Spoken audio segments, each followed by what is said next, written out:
En avril 2012, le remblai des Sables d'Olonne devrait ressembler à ça. Mais pour le moment, c'est plutôt ça. Un terrain de jeu pour les pelleteuses qui démolissent pour pouvoir reconstruire après.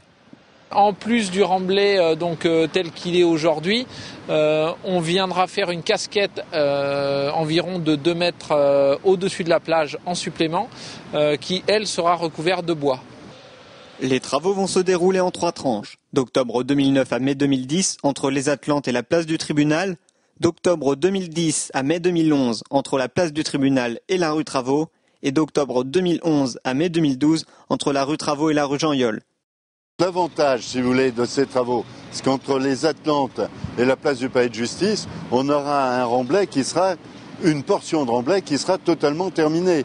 Donc une vision du devenir du remblai de 2012 qui sera en grandeur nature.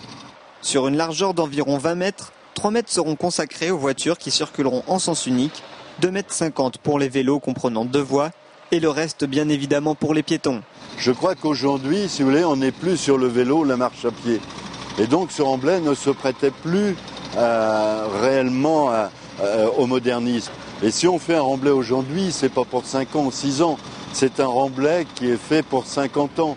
Un remblai totalement différent de celui qu'on a connu, où il n'y aura plus de trottoir, tout sera au même niveau, avec un sol fait de pavés.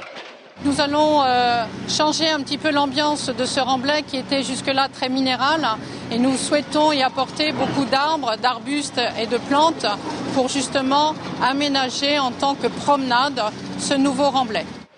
Un atout touristique fort qui sera donc terminé pour l'été 2012.